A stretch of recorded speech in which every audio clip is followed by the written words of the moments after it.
ये जो वीडियो है बीएचएमएस फर्स्ट ईयर वालों के लिए है। अभी जिन्होंने लास्ट ईयर एडमिशन लिया हुआ था और वो लगातार क्वेश्चन करते हैं कि सर हम लोग अभी कैसे पढ़ें, कैसे स्टडी करें। बहुत बार क्वेश्चन करते हैं जबकि उनके एडमिशन लिए हुए टाइम हो चुके हैं एंड अभी नया एडमिशन भी अब होने वाला है क्योंकि नीट का रिजल्ट ऑलरेडी आ गया है। ठीक, तो जब भी आप बीएचएमएस फर्स्ट ईयर की बात करेंगे, बीएचएमएस फर्स्ट ईयर में अब जो है नया सब्जेक्ट ऐड हो गए हैं आपके। टोटल आपके 5 सब्जेक्ट्स हो गए हैं और पांचों के आपको पेपर देने हैं। लास्ट ईयर तक क्या था कि 3 सब्जेक्ट्स थे, एनाटॉमी, फिजियोलॉजी एंड फार्मेसी थी।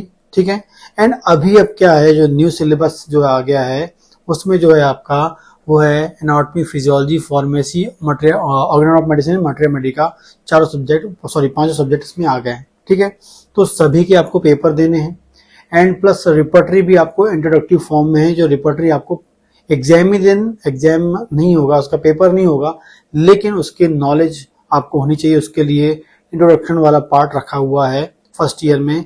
लेकिन पेपर की बात करेंगे, जब आप फर्स्ट ईयर क्लियर करना चाहते हैं तो ये आपको 5 सब्जेक्ट्स देने पड़ेंगे। एनाटॉमी, फिजियोलॉजी एंड फिजियोलॉजी में आपका यहाँ पर बायोकेमिस्ट्री भी आ जाता है। ठीक है, and pharmacy, organ of medicine, material Medica. यदि हम एनाटॉमी की बात करते हैं, एनाटॉमी में आप जो भी बुक यूज कर रहे हो, बीडी चौरसिया जो होती है सबसे कॉमन यूज होती है, सभी स्टूडेंट्स यूज करते हैं।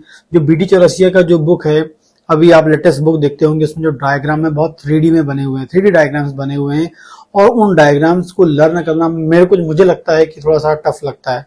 मेरे पास जो पुरानी बुक्स हैं जो एनाटॉमी की, जो बीडी चौरसिया की, उसमें बहुत ही अच्छे डायग्राम्स हैं जिसे इजीली मैं उसे रीड कर पाता था और इजीली उसे बना पाता था। मतलब एक टाइम था जब मैं फर्स्ट ईयर में था, तो जो जितने डायग्राम्स थे उनको कलर पेंसिल से ड्रॉ कर लिया करता था।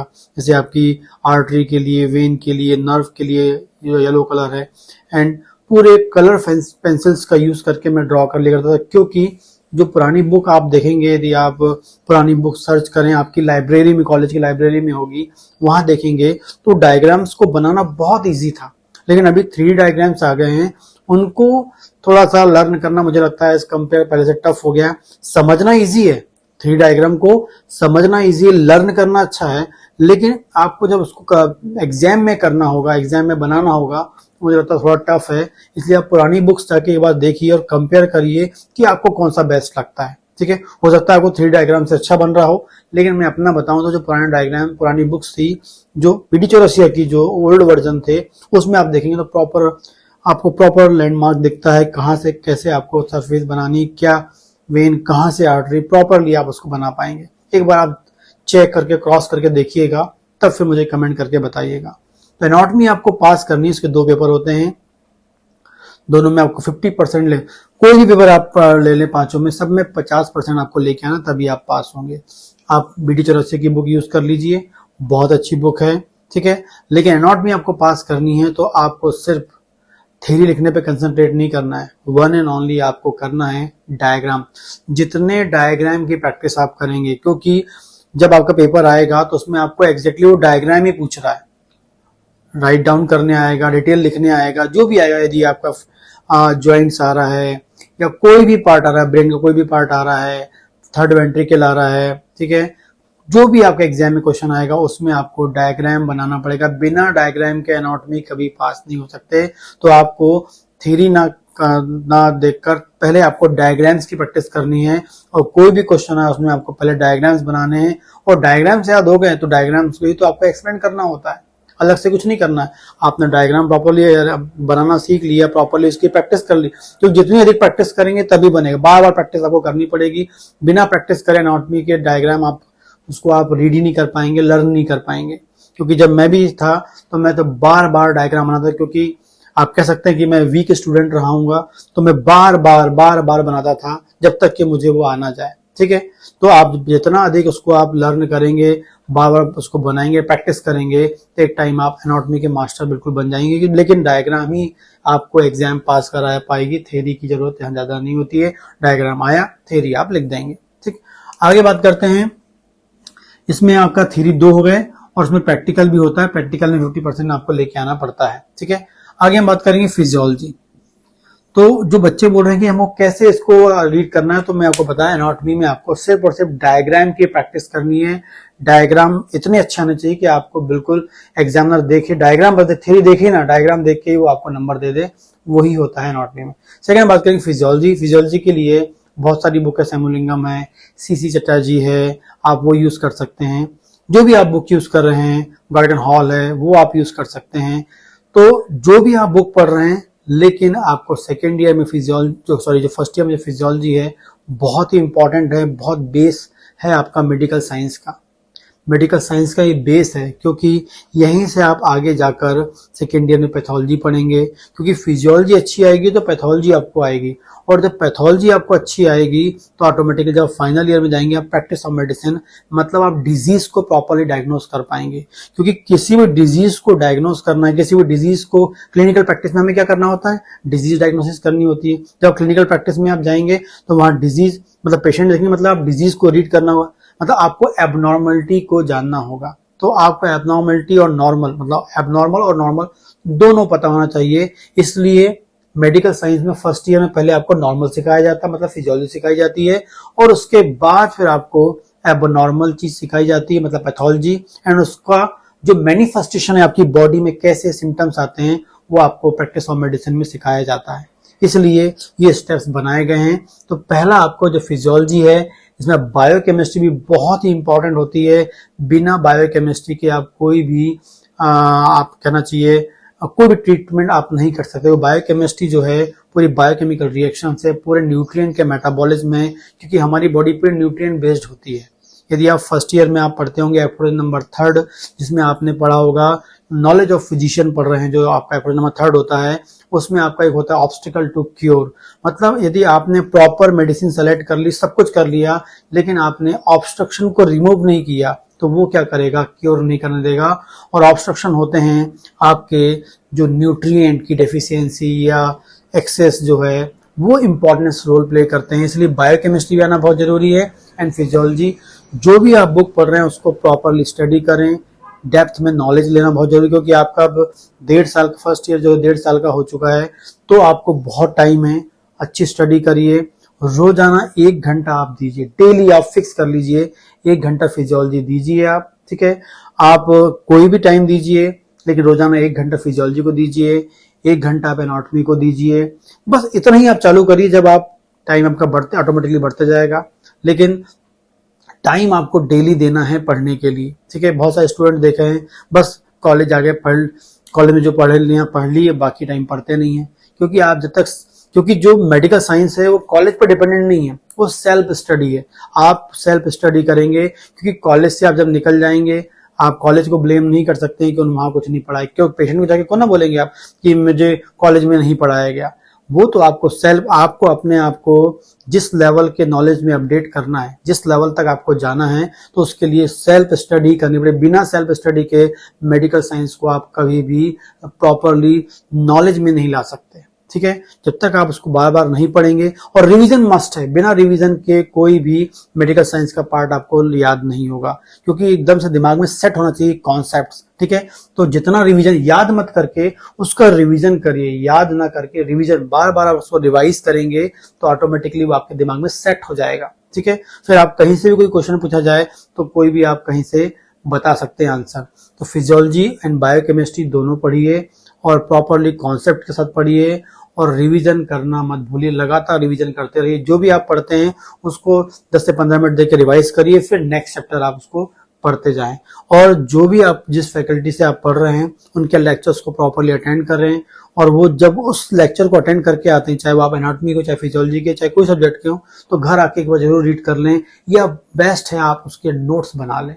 नोट्स बनाना बहुत अच्छी जरूरी है, क्योंकि नोट्स जो होता है, जब कोई भी फैकल्टी आपको पढ़ाता है तो डिफरेंट बुक्स का भी कॉन्सेप्ट आपको बता देता है। अकेले आप जो सैमुलिंगम पढ़ रहे हैं उसका नहीं बताएगा, और डिफरेंट कॉन्सेप्ट्स होते हैं वो भी आपको बता देता है उसी क्वेश्चन में। तो आपको प्रॉपरली नोट डाउन करना चाहिए, क्योंकि जो भी आपको पढ़ा रहा है वो, इसका मतलब है कि उसको प्रॉपरली आपसे ज्यादा आ रहा है। इसलिए उनको सुनकर उनके नोट्स को आप अरेंज करें, ताकि आप जब फाइनल एग्जाम में जाएं, और फ्यूचर में भी आपको कोई गवर्नमेंट जॉब भी देने हैं, तब भी आपको नोट्स काम पढ़ते रहेंगे, ठीक है।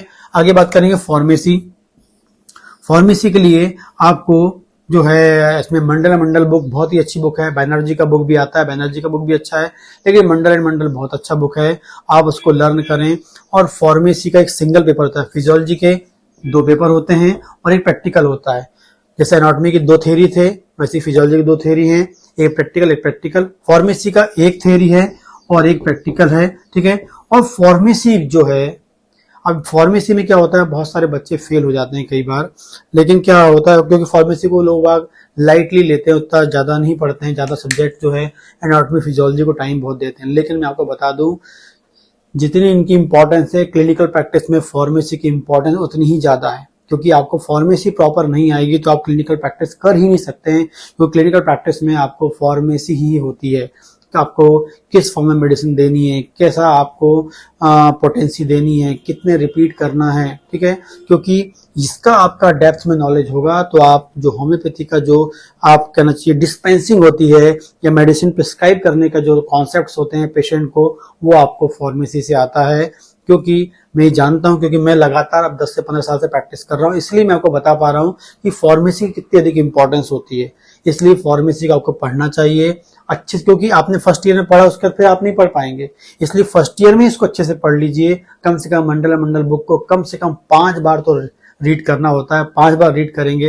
बहुत सारे बच्चे तो एक बार भी रीड नहीं कर पाते हैं, लेकिन कम से कम आप कोशिश करें कि कम से कम एक टॉपिक को 5 बार, पूरी बुक को कम से कम 5 बार रिवाइज कर लें, तो आपकी जो फार्मेसी बिल्कुल आपके दिमाग में आ जाएगी और जो आपका फ्यूचर है क्लिनिकल प्रैक्टिस को लेके, वो भी आपका बिल्कुल डेवलप हो जाएगा। इसके अलावा बात करेंगे ऑर्गन ऑफ मेडिसिन।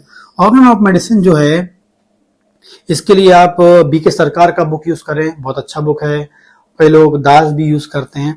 आप जो भी बुक पढ़ रहे हैं, लेकिन आपको जो ऑर्गन ऑफ मेडिसिन में जो भी हमारे प्रिंसिपल हैं होम्योपैथी के, जो भी लॉ हैं, जो भी एफोरिज्म है, वो आपको प्रॉपरली आना चाहिए विथ मेडिकल इंटरप्रिटेशन।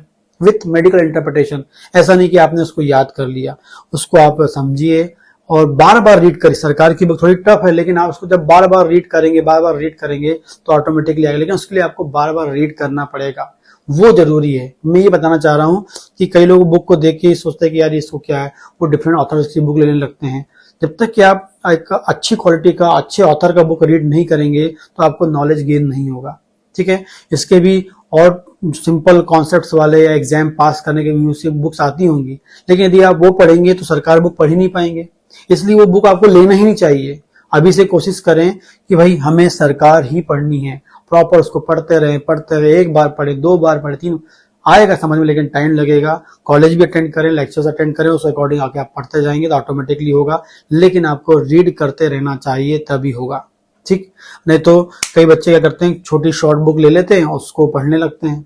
अब वो शॉर्ट में पढ़ेंगे, मतलब समझिए कि 100 वर्ड्स पढ़ेंगे और एग्जाम में 50 वर्ड्स लिख के आएंगे, क्योंकि आप 100 पढ़ेंगे तो 50 ही लिख पाएंगे, ठीक है। और जो आप शुरू से आपने जो सीख लिया, एकदम से कहना चाहिए आपका जो उसमें जो नॉलेज है, जो आपकी बुक में, जो आपने अच्छा ऑथर का बुक नहीं लिया तो उसमें आपको नॉलेज भी वैसे ही मिलेगा। अच्छा बुक लेंगे तो अच्छा नॉलेज मिलेगा, इसलिए आपको अच्छी बुक पढ़नी चाहिए। बुक सब है, लेकिन शुरू से अच्छी बुक पढ़ें। फिर यदि आप चाहते हैं एग्जाम के पास में आप कुछ चाहते हैं कि शॉर्टकट जल्दी आप पढ़ लें, तो वो आप उस टाइम यूज कर सकते हैं, लेकिन आपको शुरू से अच्छी टेक्स्ट बुक पढ़नी चाहिए। जो होम्योपैथी की जो सरकार का बुक है, सबसे अच्छा बुक वो है। इसके अलावा आप दूसरा भी बुक पढ़ सकते हैं ऑर्गन ऑफ मेडिसिन की, ठीक है।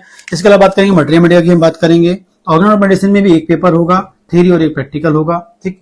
आगे हम बात करेंगे मटेरियल मेडिका। अब मटेरियल मेडिका फर्स्ट ईयर में आपको लगभग 50 मेडिसिन हैं एंड आपकी जो है 12 टिश्यू रेमेडीज हैं, वो हैं आपकी, ठीक है। लेकिन 50 मेडिसिन आपकी यहाँ पर है, तो 50 मेडिसिन हैं। इन मेडिसिन को आपको पढ़ना होगा, बहुत ही जरूरी है। बुक का नाम है, आप ले लीजिए बोरिक से अच्छा कोई बुक नहीं है, जो आपको फाइनल ईयर तक काम पड़ेगा, ठीक है। इसके अलावा फर्स्ट ईयर में बच्चे लोग क्या करते हैं, first year, second year, third year, final के लिए दुबे नाम का एक बुक भी यूज करते हैं, ठीक है। आप दुबे पढ़िए, लेकिन बोरिक को पढ़ना बिल्कुल बंद नहीं करिए।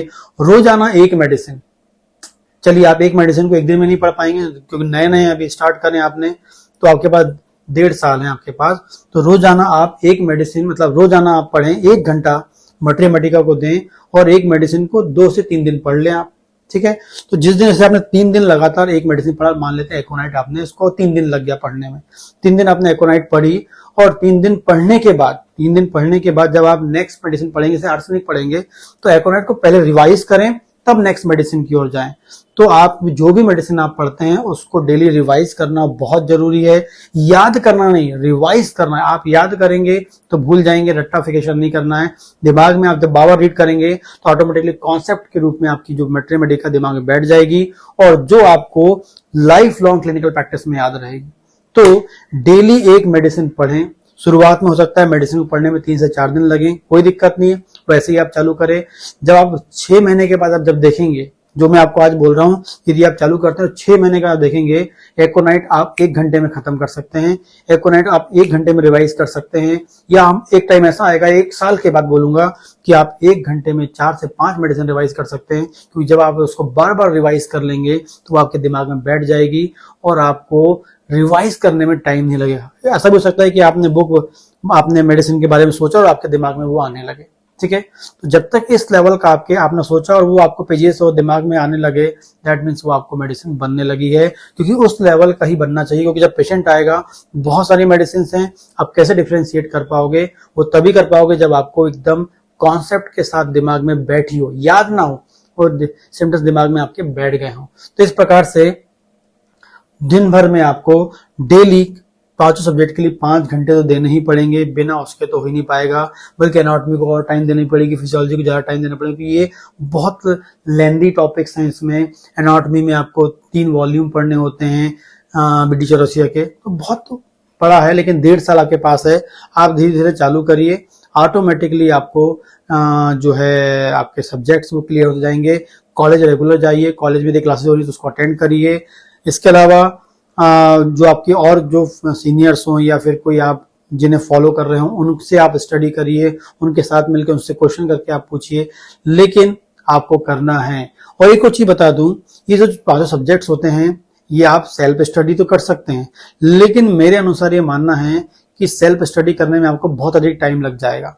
मैं अपना बात करूंगा कि जब मैं भी फर्स्ट ईयर में था तो मैं भी चाहता था कि मैं सेल्फ स्टडी कर लूं, सेल्फ पढ़ लूं, सेल्फ सब कुछ कर लूंगा, लेकिन बहुत टाइम लगता है। इससे अच्छा है कि आप किसी के द्वारा किसी से पढ़ लें और पढ़ के उस चीज को जल्दी जल्दी कैच कर लें, क्योंकि सेल्फ पढ़ने के चक्कर में आप कुछ भी नहीं पढ़ पाएंगे। तो इसीलिए मेरा ये मानना है कि आपको किसी के से सीख लेना चाहिए, किसी से पढ़ लेना चाहिए, ताकि आपका पूरा सिलेबस कवर हो जाए।